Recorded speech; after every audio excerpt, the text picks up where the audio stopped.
Hi everyone, thanks so much for joining us. We'll be starting in just 30 seconds, just giving everybody a chance to join.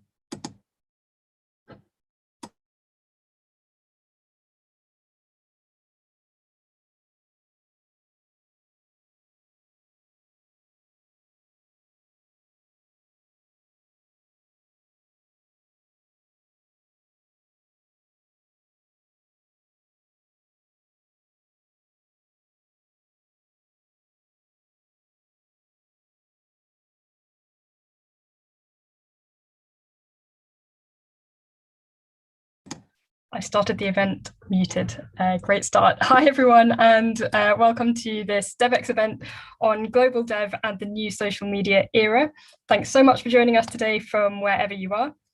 10 years ago, Devex ran an article called Social Media for Social Good, where we explained that everyone seems to be talking about social media these days, and the chances are that you or some of your colleagues have a Facebook profile. So things have come on a bit since then, and some analysts say we're entering a new phase for social media where some of the giants like Facebook and Twitter that have dominated this space for decades are now facing serious challenges from new platforms as users seek out fresh content formats, TikTok and Clubhouse being the most visible of those. Most people don't question anymore whether social media is important for global development, outreach, communications, and fundraising. But it can be hard to stay on top of all of these changes. And the pandemic, if anything, has made social media more important. But it's also changed the way that we engage with it. And it's coincided with a surge in trolling and misinformation online. So these are the topics we'll be discussing today as we take a look at the new social media era and what it means for global development communications. I just want to take a moment to mention our special report on global dev and new social media, which we're launching tomorrow. So if you want to know more about these issues after today's session, we will put the link in the chat box and send it out in the emails afterwards so that you can go and sign up to get a copy of the report. You do need to be a Devex Pro subscriber, but if you're not and you're interested, you can sign up for a free 2-week trial. You'll get the report. You'll also get access to all of our news and analysis, our roster of upcoming events, and our global development jobs board. So that's just my plug. If you're interested, please do take a look. And if you have any questions about the report or about Devex Pro or anything else, you can drop a note in the chat box and we'll get back to you. So without further ado, let's get on with the discussion. I'm really excited to be joined by two real experts on these issues today. Dante Lacona is a Senior Social Media Officer for IFRC, the International Federation of Red Cross and Red Crescent Societies. IFRC has been one of the most innovative and experimental international organizations on social media in recent years. It was one of the first to experiment with TikTok, Clubhouse, Twitter Spaces, and Dante has led a lot of that work. We're also joined by Jack Nolos, who's an Associate Social Media Manager at UNHCR, the UN Refugee Agency, where he leads their work on TikTok. UNHCR, again, is one of the most popular organizations in this sector on TikTok. They've really been able to crack the code and help the organization reach a younger audience there. So I'm really glad to have you both here, and thanks so much for joining us.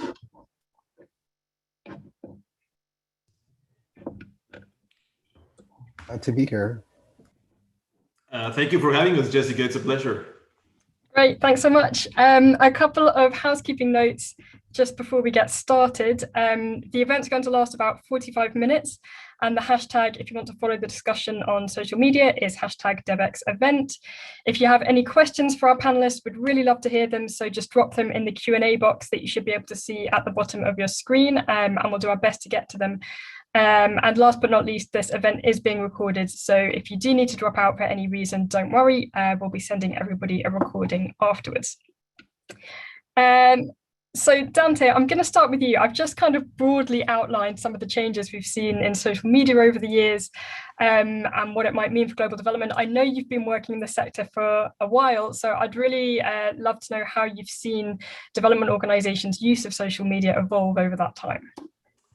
Indeed, Jessica, I've been working in this sector and particularly on social media for the last 10 years of my life. So it has been quite a ride. I think you very rightly mentioned at the beginning of the session how Twitter and Facebook were sometimes positioned as the only options for organizations working in development and humanitarian sectors for communicating and engaging with different audiences. And as the time has passed by, we have also seen how that interest has broadened with different platforms. Thinking about Instagram, then some people really started paying attention to YouTube and not thinking about it just as a repository for videos, but some organizations actually took the time and effort for creating a strategy for the second largest search engine in the world. And now, as you were also mentioning, Jessica, we are also living in a different era where very short videos can convey and be very powerful and help us connect with a different range of audiences across the different age range as well. So it has been quite all right. Thanks so much for that overview. In your experience, do you think global development as a sector has really kept up with all these changes? I sometimes get the impression that we're still seeing sort of social media teams of one person who's trying to sort of manage 10 different accounts. That is indeed the reality for most colleagues in the sector. And I have a lot of touch. I'm in touch with a lot of fellow social media managers across the board. Some of them, as you mentioned, not only do the role of the social media manager, but also as communications officer, press, and whatever else comes by.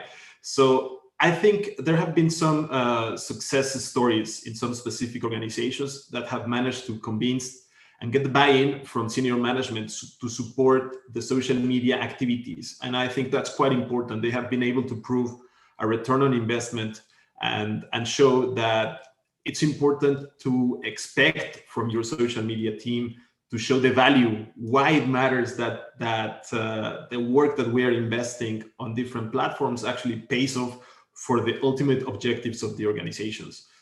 That is particularly important within the sector because of the constraint in resources, because of the understandable concern from our donors and supporters. And I think that's key for the maturity of the sector. I think the more we have these conversations, the more we engage, the more we are able to explain what is the value for the different objectives organizational wide, the more we will be able to see a further growth across the sector. I think, as I mentioned, there are some exceptional cases where organizations have really understood the value of investing both human resources and financial resources in communicating and making content that feels real for each platform. And on the other spectrum, we also see a lot of colleagues struggling as essentially lone rangers running the full comms shop. So that's why it's so important to have a community of practitioners that support each other so we can exchange ideas, exchange best practices, and that we can all grow together as colleagues and professionals in the sector. Thanks so much. Jack, I'm going to come over to you now to think about some of the changes that we're seeing at the moment. What, for you, are the social media trends that you see that NGOs might be able to capitalize on at the moment? Well, I think that Dante touched on a really big one right now, actually. I think that short form video is a really, it's growing a lot, and there's a lot of investment being poured into it from all different angles. You can see that TikTok is growing exponentially in terms of the people who use it, who are active engagers on it. But because of that, also we see Facebook and YouTube pouring tons of money into trying to create competition around short form video. So I think that this trend of creating short, bite-sized, trend-driven video formats is something that's going to continue on further in the future. And then on top of that as well, and you mentioned Clubhouse too, and Twitter Spaces, this kind of social media style podcast type of content creation through places like Clubhouse and places like Twitter Spaces is extremely new, but it's also really grabbing a hold of people. Like, we know how much people love podcasts, but sometimes, you don't want to wait for that episode of podcast to talk about the topics that you want to hear about. But with places like Clubhouse and places like Twitter Spaces, you can pick and choose what you're listening to whenever you want to, by following the right people or engaging with the right conversations that are happening. And I think that that is something that NGOs can really capitalize on, especially when it comes to talking about the mission that the NGO has, or even creating special moments for donor engagement, we'll say, and for social media professionals at large. Like I love Clubhouse and Twitter Spaces just for that. There's a lot of sharing of ideas that go on, and I think that these are trends that are going to be moving into the future, and they're going to be what content, like it's going to be the content that's going to be like normal and like maybe like 5 years from now. Does this kind of content require more time or more resources? I'm just thinking, you mentioned short form video there, and if you compare that to sort of Twitter or something that you can put together quite quickly, how does that compare? I think right now, yes. I'm sure that Dante can attest to this. Short form video does take some time. Usually there's, because it's such a new sort of type of content, there's usually one person that's assigned to leading or developing these things. Obviously, we still see that social video has a lot of return on investment, so we can't take up all of our video editors' times creating short form video. So there's somebody that is going to be placed to create these short form videos, and that includes scripting, that includes video editing, that includes shooting the video or coming up and ideating what sort of video it's going to be. So yeah, there is a lot of thought that's going to be put into it, but I think that at least for me in my experience, constantly interacting with short form video, it becomes a little bit easier and a little bit easier to manage, and it's just a matter of like practicing. You know, I'm not going to say it's going to be easy. It's still going to take, you know, like resources behind it in order to have like a robust I guess machine of content coming out for short form video, but I think that we can get to a place where if this is regular content that's being thought about and not being thought about as secondary, it won't be so challenging to have organizations that are smaller be able to participate in creating these short form videos. So talking about short form video, let's talk about TikTok, which is probably the biggest competitor to the kind of more established social media platforms at the moment, and which some organizations like yours are really doing well there, but a lot of organizations still aren't on it, or perhaps don't quite understand what the value of it is to their organization. So why should organizations in this space care about TikTok? It's a question probably both of you can answer. Dante, let's start with you. Sure. Thanks for that, Jessica. For us, it's actually it's very relevant. Even the timing. Today is World Blood Donor Day. We launched our Twitter account 2 years ago with the World Blood Donor Day activation, when we had absolutely no idea what would happen. When we essentially were experimenting with this very new and rather fast-growing platform that back in 2019 was already promising that it will become a quite solid platform. Today, we are seeing that in Euro 2020 competitions, we see TikTok as a main sponsor of that it's in the global event at the moment. So I think that the platform itself has matured quite a lot. It came with a speed that we are not used to from the traditional social media platforms. When you are on TikTok, you essentially face new features every 2 weeks. It's incredible how the platform delivers in terms of technology. And that enables a number of things. First, indeed, as Jack was mentioning, organizations still need to allocate time and resources, and that is it's a tough call. That said, once you decide that, TikTok essentially helps you create content very easily. Within the application, you have some of the most powerful video editing tools, period. Not even in the market, not even on the platform. Some of the most powerful editing tools are available directly on TikTok. That makes life easier for people that are like Jack and I, that are creating TikToks for as part of our work. that's how we actually can see what's going on and taking into consideration how we can craft serious messaging through a very rather fresh and innovative and creative platform. One of the big issues that, and I get this question, or used to get this question a lot at the beginning, particularly, was how I convinced senior management that the Red Cross should join TikTok. Basically, it's a matter of trust, and it's a matter of understanding that the senior management said, if you think you can deliver on this, we trust your team because of your track record. And we managed to carry this in a way that I like to describe as a responsible experimentation. We are responsible when it comes to our values. We are responsible when it comes to our tone of voice. We are responsible when it comes to what we want to achieve as an organization. That said, there is room for doing that and creating those messages on the platform. There's room for creating public health communication within TikTok. There's room for creating awesome campaigns through the platform. So it's rather dynamic. It's unlike most of the other social platforms that we have seen that were super static.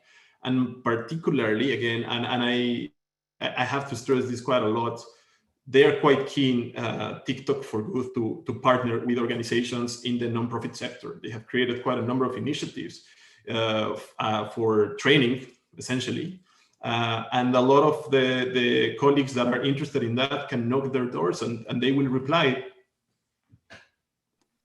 Thanks so much, Dante. Jack, maybe you can help us with a question, a very popular question that's coming in from the audience, which is TikTok resonant for a sub-Saharan African and Southeast Asian audiences? I think people are wondering about how those trends are playing out in different regions. Can you tell us anything about that?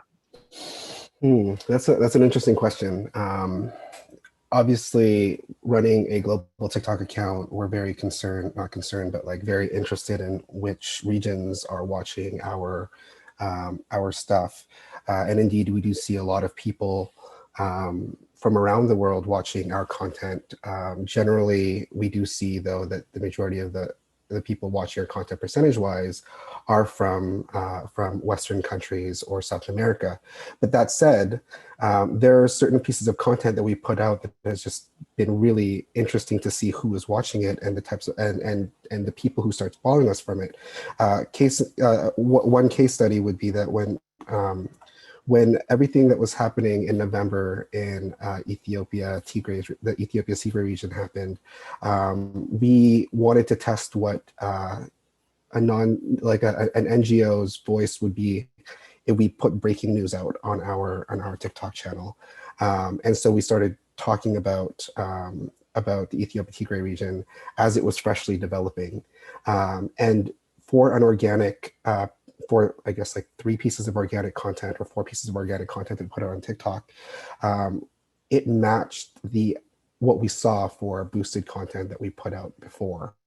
And the people who were commenting and the people who were following us, who started following us, weren't from the traditional Western countries that we were seeing constantly looking at our stuff. We gained a lot more followers from Ethiopia and from Sudan and from that region of the world. So yeah, I would say that depending on your content, it does resonate with that part of the world. I do know as well that like before the TikTok ban happened in India, India was our largest group of people watching our stuff outside of Western countries. They were the largest group that we saw. Every time we looked through our analytics, India was at the very top. But obviously, with the TikTok ban, it's a bit more difficult to have and to grow that audience base in India. But because there are competing markets now, competing platforms now on places like TikTok or like Instagram Reels, what we've started doing in order to serve that same content from TikTok to another audience that might not be able to get the content on TikTok, we've been taking our TikTok content, and putting it on another platform, just taking it and putting it over exactly the same, so that it is serving an audience that can get it. So I think that, like, really at the end of the day, your TikTok strategy works to reach a lot of people, and it is resonant with a lot of different regions. But there is also a bit of strategy that you have to think about in terms of like who can see this content, and if you have more people from another region that is on your other accounts, maybe it's a good thing to put the same content in those accounts to see if you get the same I guess results on that end. And I think, in fact, before the ban in India, India made up a third of TikTok accounts, something massive like that. And we recently did a sort of survey of the most popular global development accounts on TikTok, and UNICEF India was still one of the most popular, even though it hasn't done anything for almost a year now. So obviously it was gaining traction before, unfortunately, that happened. Dante, could you tell us a little bit as well about Clubhouse and how that's playing out in different regions beyond Europe and North America? Sure.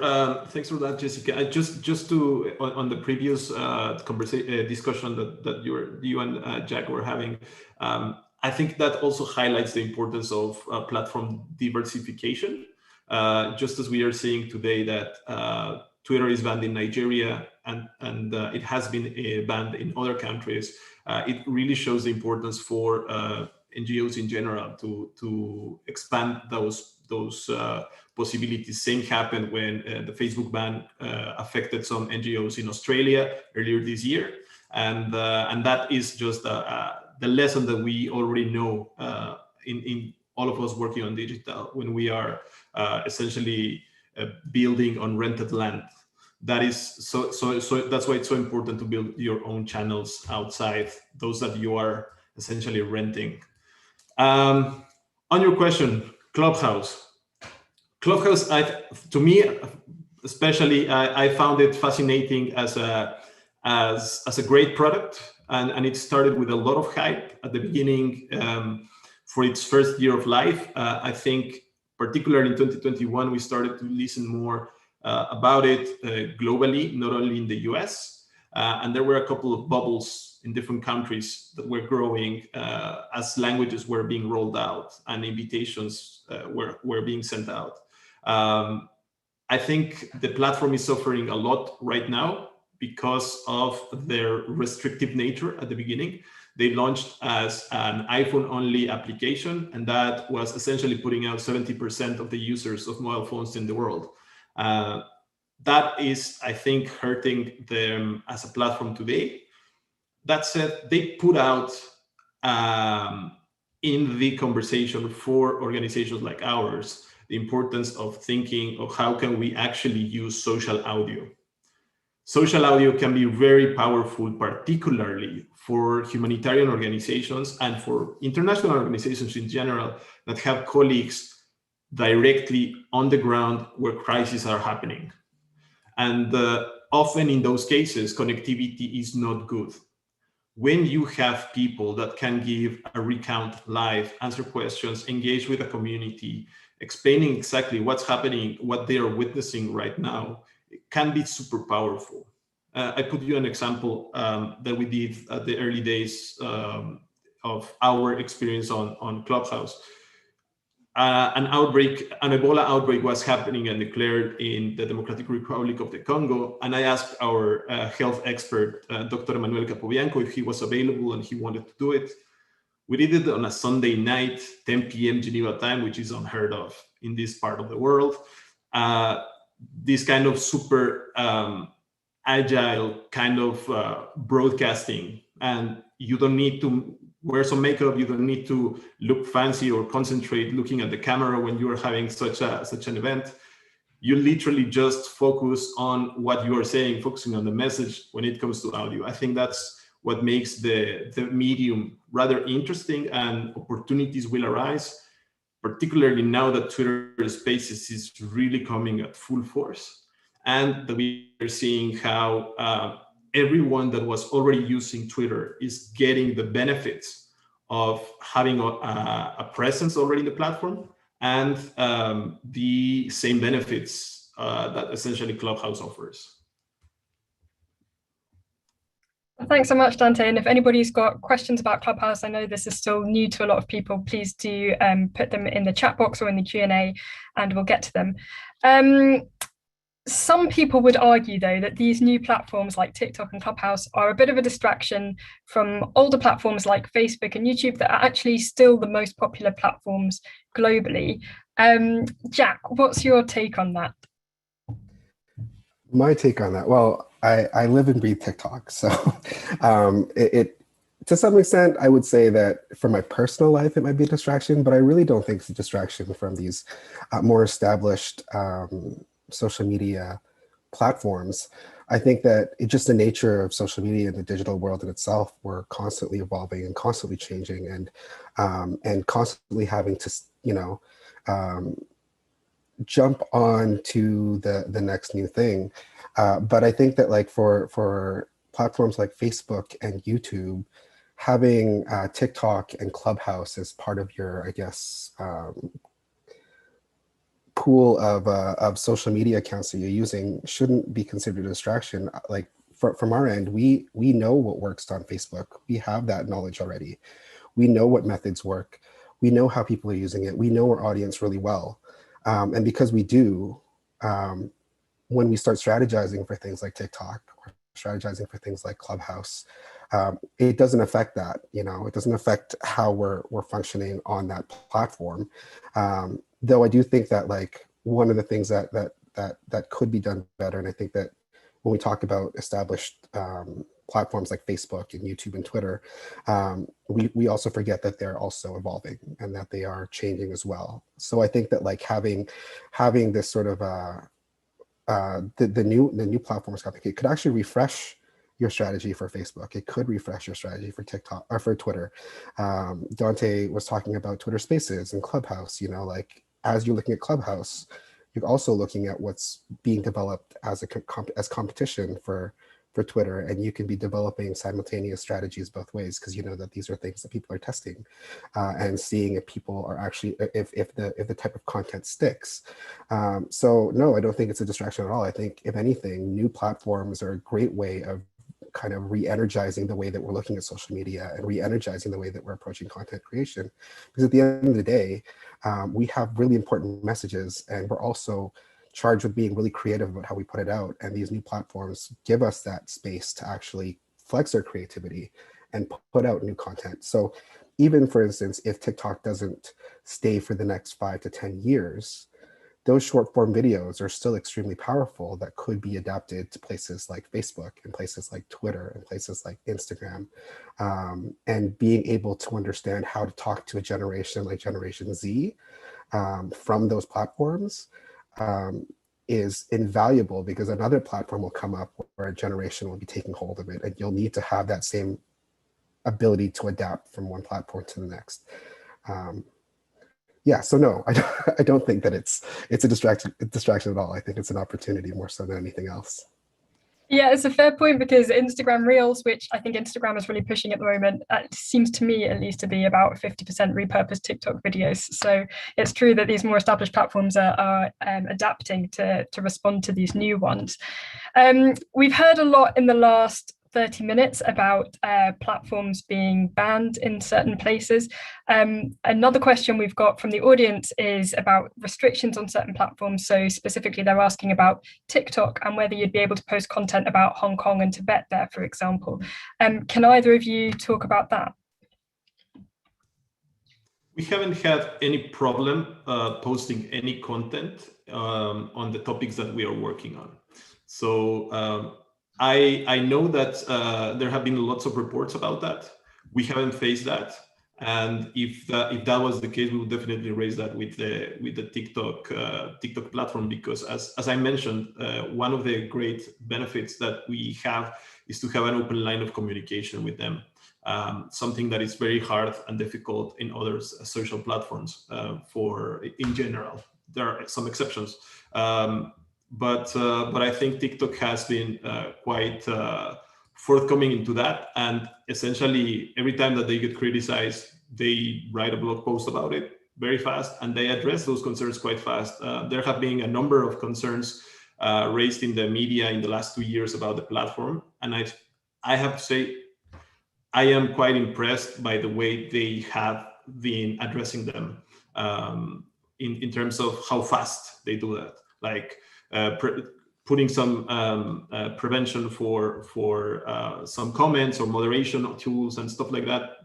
It's impressive how fast they roll out such solutions. So in that sense, it's responsive. And yes, of course, working on social, it's always quite tricky. We know the negative and toxic aspects of social media in general, and sometimes we make those. We are constantly having those conversations internally about the benefits and the pros and cons of being on X or Y platform. Jack, did you have anything to add to that? No, not really. I mean, I just want to emphasize what Dante said, though, about the importance of the partnership with TikTok that you create. So if you are launching a TikTok account, TikTok is extremely responsive when it comes to NGOs, especially through the TikTok for Good branch.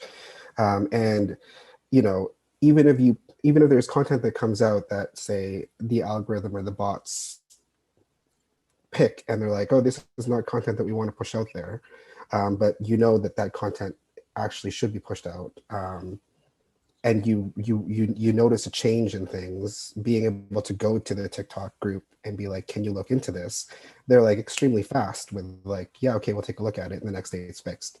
I don't think that TikTok is in the business, and I'm not speaking for TikTok, but I don't think any social media really wants to be in the business of being seen as policing content.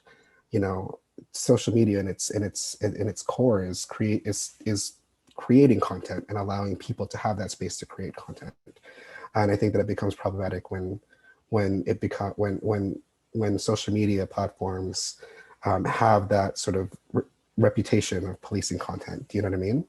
But obviously there's also that responsibility of making sure that the right content is going out.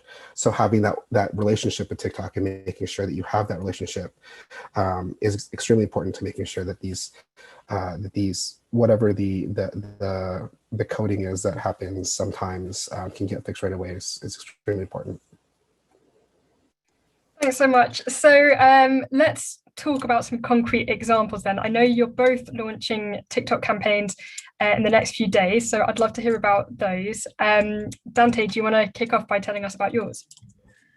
Sure. Actually, it's we're very happy because today we'll be launching. It's called Creativity for Good, and basically it's a campaign that it's launched around the Cannes Lions. Essentially, as you might, and probably some colleagues in the audience might not be familiarized, in the advertising industry, there is a massive event called the Cannes Lions. And it's about celebrating the most creative advertising in the world. Now, the way we are partnering this time with TikTok is essentially asking for the creators and the creativity that thrives on TikTok and put that essentially for good. The TikTok selected 4 international NGOs to partner with and to invite TikTokers to create essentially TikToks for good for us, so they can actually help us communicate our mission. And we are very excited about this. It's essentially, again, as I mentioned, and I will never get tired of saying this, TikTok is a place where creativity thrives.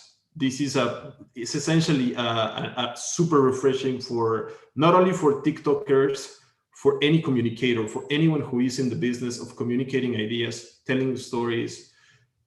TikTok can be an extraordinary source of inspiration and talent. I mean, the way these people really deliver such extraordinary pieces of content is extraordinary. So again, creativity for work. That's Creativity for Good is the name of the campaign. It will be launching later today, if I'm not mistaken. Perhaps it's all. I haven't seen it in the app yet, but I'm in Switzerland, so I get always very late rollouts on any platform. So that might be the case again on this side.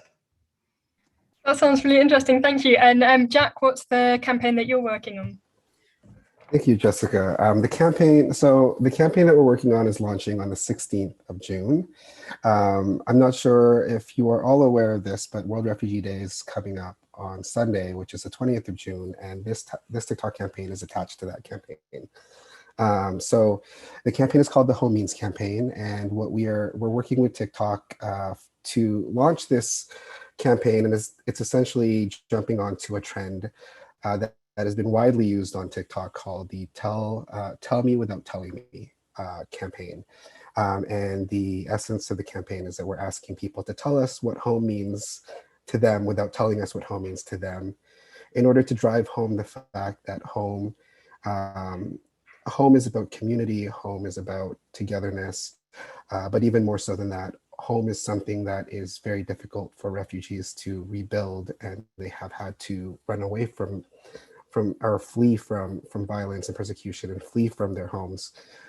So it's really delivering that message of putting I guess, juxtaposing what home is for a refugee and what home is for the average person, trying to create some sort of understanding that home is something special for everyone. So under the hashtag Home Means, we're asking people to stitch our video that's going to come out, that's going to feature the very lovely UNHCR high-profile supporter and former refugee Mary Maker, who's going to be asking this question and giving her own example of what home means to her. So if you're interested, it should be launching on TikTok on the 16th. Jump on our TikTok account at Refugees and stitch the video and tell us what home means to you. Thanks so much, both. Really looking forward to seeing those. We've got about 6 minutes left, and we've got so many interesting questions coming in. So I'm just going to try and do some quick fire questions so we can answer as many as possible. So Dante, maybe in like 2 minutes, you can answer this question, which is understanding that TikTok resonates better with younger audiences, such as Generation Z, and the same presumably can be said of many of these new platforms. How do you see approaching older audiences, for example, 45 and above? What is an effective strategy for them on these platforms? So there is an interesting, thanks to Simon Kemp, who is a great analyst on when it comes to social media data. We know that not all the TikTok users tend to be super young. We also have quite a lot of older users across the spectrum. So there are a number of opportunities. You can engage definitely with older audiences and users on TikTok, particularly those that have family relatives that are indeed Gen Z. So if you're a parent or if you're a grandpa, sometimes you are interacting directly with your fellow Gen Z family members. So it's a great place again for creativity, and creativity has no age limit. So I think that is indeed one of the most important places. And again, diversifying on any social strategy means finding the right platform and the right channel for the right audience at the right time. Thank you very much. I'm going to move to the next question. Jack, maybe you can help us with this one in 2 minutes. What are the best ways to measure the effectiveness of an organization's social media strategy? Are there good measures beyond the basic metrics offered by some platforms? I mean, I think that the basic metrics are there to show you the health of your social media platform.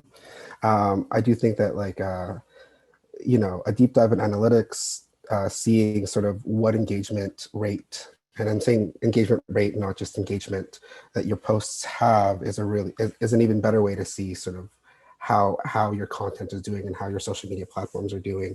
But I think that even more so, deep diving into the community, reading the comments, seeing how people feel about your content, what are they saying about your brand? I think that also is an important piece of knowing whether your social media platforms are performing the way that they ought to perform. But no, I think that you can't deny that, like, watching your platforms grow is really important, making sure that they are on a steady trajectory of growth and that they maintain that growth is extremely important when it comes to the health of your social media platforms. And that you're maintaining, if not growing, the amount of people that are seeing your content every day, week on week, month on month, whatever it is, seeing those growth, and those are just making sure that you're constantly watching your analytics. I mean, I think this is something that like people in social media will understand and attest to. Like, you can get lost in analytics for days, but it's so important to make sure that you're watching those numbers for every single piece of content that you put out. Thank you. I'm gonna finish with one massive question, which is probably almost ridiculous for me to ask you guys to answer this in like a minute, but anyway, let's give it a go. The question is, as we've mentioned, internal resources for social media are often extremely limited for nonprofits. So what would your advice be for an organization with no full-time social media manager? What would be the highest priority to tackle? Jack, do you want to try that one quickly? In a minute. Okay. The highest priority for a social media manager to tackle, or if they don't have a social media manager, that's the question, right? I think that the first thing is to get in order what your goals are in terms of communication and knowing what audience you're trying to target, because that will tell you exactly which platforms you should be focusing on and how your content ought to be created. If you have very limited resources, I would say those are the two things to focus on right away. And then from there, look at the platforms and see which one works best for you, and then put your time to the platform that will work for those goals. That sounds like great advice. Dante, do you have any thoughts on that as well? I fully agree with Jack. I mean, essentially, the most important aspect is always knowing why you are working and communicating on social media. What is the objective? Is this a marketing objective, a diplomatic objective, a communications objective? You need to understand clearly what are you trying to achieve. Once you know that, then you can have a clear route of tactics, having a presence, consistency, shareability. It all depends on what are you trying to achieve. Thanks so much, both. We are rapidly running out of time. We're getting lots of questions in the chat box about the campaigns that you guys mentioned and where they can follow your work. So maybe you can just both quickly give the names of those campaigns again and any other information about where people can find you. Dante. Sure. Our campaign is called #CreativityForGood. I dropped the link into the chat. Where you can find me, I live on Twitter and on LinkedIn. So if you want to find me, I will be there. Thank you. And Jack, where can people find you? Okay, people could also find me on Twitter. They can find me on Instagram. And the campaign that we're launching on the 16th is the #HomeMeans campaign on TikTok. You can find that campaign on TikTok. Also follow @refugees to get to the video right away. But yeah, Twitter and Instagram @JackNolos. Thanks so much, both. I think this has been a really fascinating session. I only wish it had been twice as long. Maybe we're going to have to arrange a second one for further down the line. But thanks so much to both of you for joining us, and to everybody in the audience as well. Thanks so much for sharing all of these questions. It's been really great. Just to mention again, our special report on the new social media era and what it means for global development, which is launching tomorrow. I will just drop the link again in the chat box before you all go. And a reminder that you'll all be receiving a recording of this event in your inboxes today or tomorrow. So if you missed anything or you want to catch up, you'll be able to do that there. Thanks so much again, both of you, for joining us, and hope to see you again soon. Thank you so much, Jessica. Thank you, Jessica. Have a great day, colleagues. Bye, everyone.